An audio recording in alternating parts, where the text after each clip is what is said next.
66% پاکستان میں الیکشن ہوگا جب ہم ان 2 اسمبلیوں سے نکلیں گے.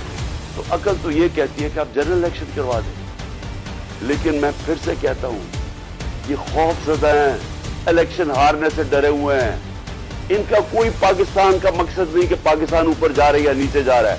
ان کا مقصد ایک ہے, کیسے اپنا چوری کا پیسہ بچانا ہے انہوں نے, اور اس لیے یہ الیکشن نہیں کروائیں گے. اور اسی لیے ہم نے فیصلہ کیا کہ ہم الیکشن کروائیں گے. اور میں نے اپنے سارے وکیلوں سے پوچھ لیا, یہ کوشش بھی کریں گے الیکشن کمیشن کے ذریعے کہ یہ کسی طرح ڈیلے ہو جائے. آئین بالکل اجازت نہیں دیتا 90 دن کے آگے. ہم نے فیصلہ کیا ہے اگلے جمعے کو ہم دونوں پختونخوا کی اسمبلی ڈیزالو کر دیں گے اور پنجاب کی اسمبلی ڈیزالو کر دیں گے, اور اس کے بعد ہم الیکشن کی تیاری کریں گے. اور اس کے بعد ہماری جو 100 غالباً 23 سیٹیں ہیں اس وقت نیشنل اسمبلی میں, ہم وہاں جا کے نیشنل اسمبلی میں جا کے اسپیکر کے سامنے ہم کھڑے ہو کے کہیں گے کہ ہمارے ریزگنیشن ایکسیپٹ کرو. بسم اللہ الرحمن الرحیم. ناظرین, آپ یوٹیوب چینل دیکھ رہے ہیں, میں اقبال سبحانی. عمران خان نے بالآخر اسمبلیاں توڑنے کا اعلان کر دیا.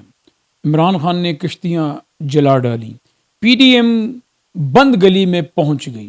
عمران خان اب تابڑ توڑ حملے کرنے کے لیے تیار ہو گئے. جب سے عمران خان کی حکومت گئی ہے, عمران خان آفینسو کے اوپر کھیل رہے ہیں, اور پی ڈی ایم نے کئی مرتبہ آفینسو پر آنے کی کوشش کی مگر ناکام ہوئی. شروع سے لے کے آج تک ڈیفینسو پہ ہی رہی. اب پی ڈی ایم آؤٹ ہونے جا رہی ہے عوام کی عدالت میں, اور ایسا لگتا ہے کہ جیسے پی ڈی ایم عوام سے بھی فرار چاہتی ہے, عوام سے بھی دور بھاگنا چاہتی ہے. پی ڈی ایم الیکشن سے بھاگ رہی ہے, پی ڈی ایم الیکشن سے خوف زدہ ہے. اب عمران خان نے وہ فیصلہ کیا ہے کہ جو کوئی بہادر, جری, نڈر, جرأت مند لیڈر ہی کر سکتا ہے. کبھی پاکستان کی تاریخ میں یہ نہیں ہوا کہ کوئی شخص اٹھے اور پورے ملک میں جہاں پر اس کی 66 سے 70% پر حکومت ہو, اور وہ اپنے نظریے کے اوپر, اپنی ایک اصول کے اوپر اپنی 2 حکومتوں کو ڈیزالو کر دے, اور پاکستان کے اندر پنجاب اسمبلی, پنجاب کی حکومت ایسا ہے کہ جیسے پورے پاکستان کی حکومت ہو.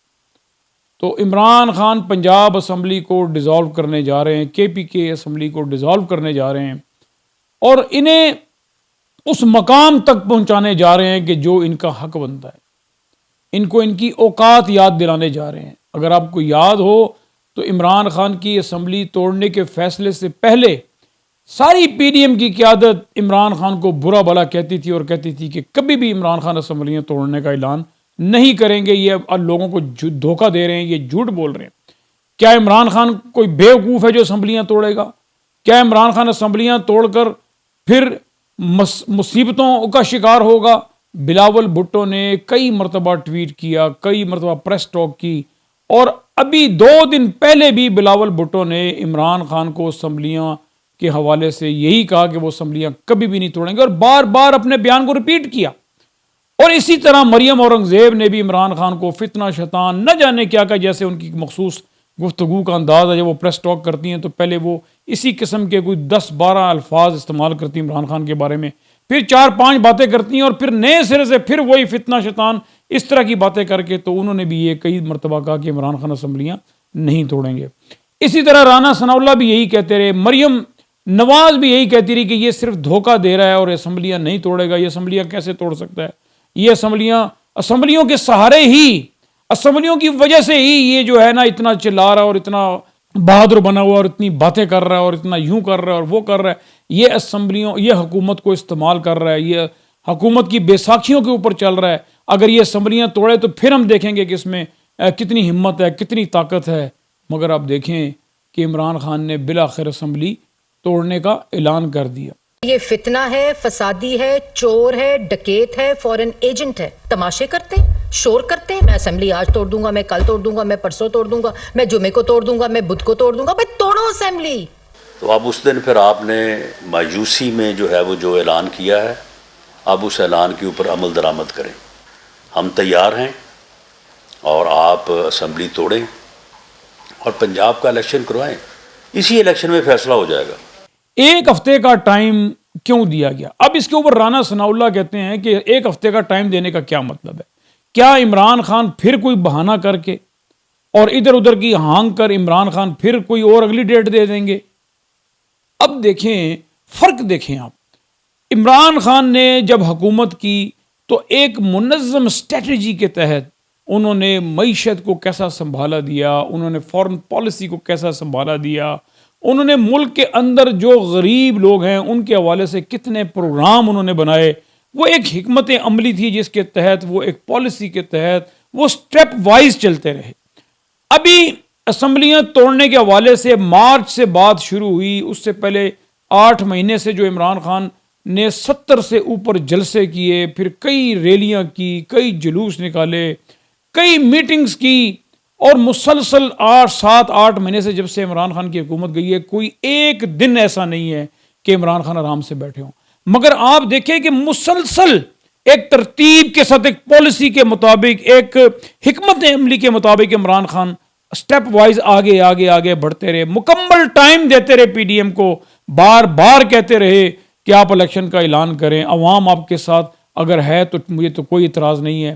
مگر پاکستان کی معیشت کا جو حل ہے وہ پاکستان کے اندر سٹیبلٹی چاہیے، پاکستان کے اندر سیاسی استحکام کی ضرورت ہے۔ اور دنیا کے کئی ممالک نے بھی یہ بات کہی کہ ایون سعودی عرب نے کہا، چائنا نے کہا، IMF نے کہا کہ پاکستان کو استحکام کی ضرورت ہے، پاکستان کی بہتر معیشت کے لیے بہتر استحکام ہونا بھی ضروری ہے، اور بہتر سیاسی استحکام پاکستان کے اندر تبھی آ سکتا ہے کہ جب نئے سرے سے الیکشن ہو اور عوامی رائے کے اوپر، عوامی ووٹ کے اوپر کوئی حکومت آ کر بیٹھے کہ جو بڑے فخر کے ساتھ اور بڑے اعتماد کے ساتھ جو بین الاقوامی اداروں کے ساتھ، چاہے وہ IMF ہو، چاہے ورلڈ بینک ہو، چاہے ایشین ڈیولپمنٹ بینک ہو، چاہے مختلف ممالک ہوں، ان کے ساتھ جب وہ ان کا نمائندہ پاکستان کا جو منتخب ہو کر آیا ہو جب بات کرے گا تو وہ ایک اعتماد کے ساتھ کرے گا اور دنیا اس کا ریگارڈ بھی کرے گی۔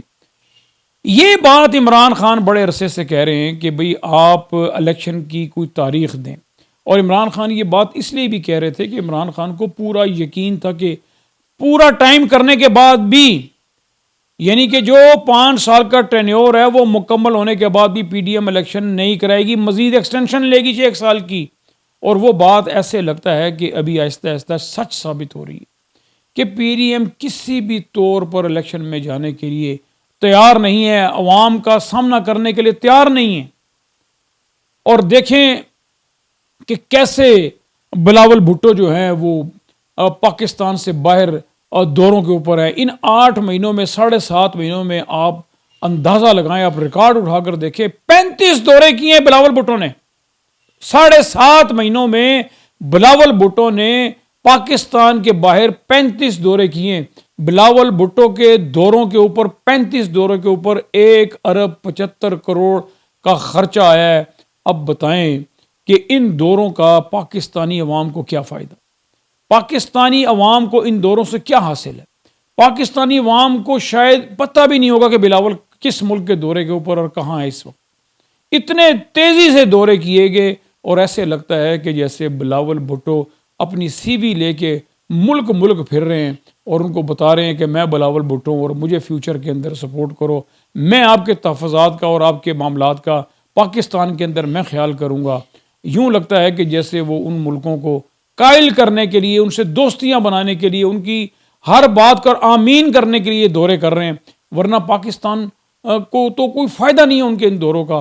دیکھیں نواز شریف جب وزیر اعظم تھے تو انہوں نے جو ان کے سرکاری دورے تھے ان میں لندن کے 20 دورے کیے ذاتی حیثیت میں، یعنی کہ لندن جو ہے ان کے سرکاری دوروں میں شامل نہیں تھا، مگر جب وہ سرکاری دوروں پر کہیں امریکہ یا کسی اور ملک جاتے تھے تو پھر وہ ذاتی دورے کے اوپر واپس لندن آتے تھے، یعنی کہ سرکاری دورے میں ذاتی دورے نواز شریف نے صرف لندن کے 20 کیے۔ اور پھر اسی طرح آصف زرداری جب صدر تھے تو انہوں نے جو سرکاری دورے کیے جس ملک میں بھی ہو گئے، واپس وہ دبئی گئے تو دبئی کے ذاتی طور پہ انہوں نے 48 دورے کیے، یعنی کہ آپ اندازہ لگائیں کہ اپنے کاروبار کے لیے، اپنے ذات کے لیے، اپنے ذاتی دوروں کے حوالے سے سرکاری دوروں کو کرتے ہوئے وہ دبئی جاتے رہے اپنے ذاتی دوروں کے اوپر، اور 48 دورے جب وہ صدر تھے تو انہوں نے کیے۔ اسی طرح عمران خان جب وزیر اعظم رہے تو عمران خان نے جتنے بھی سرکاری دورے کیے ان میں ایک بھی ذاتی دورہ نہیں کیا، جبکہ عمران خان اس بات کو کئی مرتبہ کہہ بھی چکے ہیں کہ میرے بچے بھی وہاں ہیں اور مجھے دعوت بھی دی گئی کہ آپ ادھر آؤ، مگر میں سرکاری دورے کے اوپر جاتے ہوئے کبھی بھی ذاتی دورے کے اوپر نہیں جانا چاہتا تھا، کیونکہ مجھے پتہ ہے کہ میرے ملک کا اور میری قوم کا کیا حال ہے، کتنی بری طرح دلدل کے اندر میری قوم پھنسی ہوئی ہے، تو میں کیوں ذاتی دورے کروں۔ ایک دورہ عمران خان کا کوئی ثابت نہیں کر سکتا جو سرکاری دوروں کے اندر ذاتی دورہ کیا گیا ہو۔ تو عمران خان نے ایک ہفتے کا وقت اس لیے بھی دیا کہ ایک تو قومی اسمبلی کے استعفے بھی پیش کیے جانے، اس کے لیے کوئی حکمت عملی بنانی ہے تاکہ یہ ایک وقت میں سارا کچھ ہو جائے۔ اس کے علاوہ شاید پی ڈی ایم کو پھر ایک موقع دیا ہے کہ ابھی بھی آپ سوچ لو، آپ کے پاس وقت ہے، کل کو آپ یہ نہ کہنا کہ ہمیں کوئی موقع نہیں دیا اور عمران خان نے اچانک فیصلہ کر لیا۔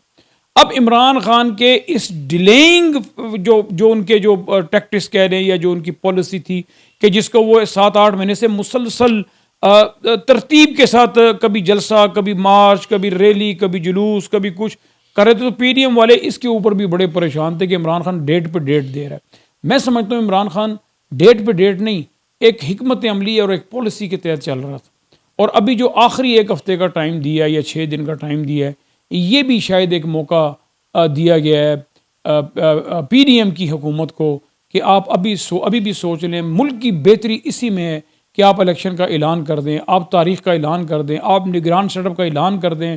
اگر آپ مذاکرات بھی کرنا چاہتے ہیں تو ہم بیٹھ کے بات کرنے کے لیے تیار ہیں، جو بھی کرنا ہے آپ وہ کر لیں۔ ایک ہفتے کا ٹائم آپ کو دے دیا ہے، لیکن لگتا نہیں ہے کہ پی ڈی ایم ان باتوں کے اوپر آئے گی۔ ابھی پی ڈی ایم نے عدم اعتماد کی تیاری بھی شروع کر دی ہے۔ پنجاب میں عدم اعتماد لانے کے لیے جو ممبران ہیں صوبائی اسمبلی کے، ان سے دستخط بھی لے لیے گئے ہیں، اور ایک نیا کھیل، نیا تماشا کھیلنے جا رہے ہیں، جبکہ عدم اعتماد ہو ہی نہیں سکتی۔ جب اجلاس رواں ہو، جاری ہو، عدم اعتماد نہیں ہو سکتا۔ مگر انہوں نے کچھ نہ کچھ ایسا کام کرنا ہے کہ جس سے حالات خراب ہوں، جس سے معاملہ بگڑے، جس سے ان کو کوئی الیکشن سے فرار کا بہانہ ملے۔ مگر عمران خان نے انہیں بھاگنے نہیں دینا، اور عوام نے جب یہ عوام کی عدالت میں آئیں گے تو پھر ہی ان کو جو سبق ہے وہ سکھانا ہے، اور ان کو پتہ لگے گا کہ ایک عوامی رائے کو نظر انداز کرنا اور عوامی رائے کے اوپر غاصبانہ قبضہ کرنا اور ایک فراڈ اسمبلی کہنا، ایک جھوٹی اسمبلی کہنا، ایک سلیکٹڈ اسمبلی کہنا، اور پھر اسی اسمبلی میں بیٹھ جانا، تو پھر جب عوام میں جائیں گے تو پھر ہی جواب ان کو ملے گا۔ ناظرین، اب تک اتنا ہی میں آپ سے اجازت چاہتا ہوں۔ آپ اپنا خیال رکھیے گا۔ اللہ آپ کا حامی و ناصر۔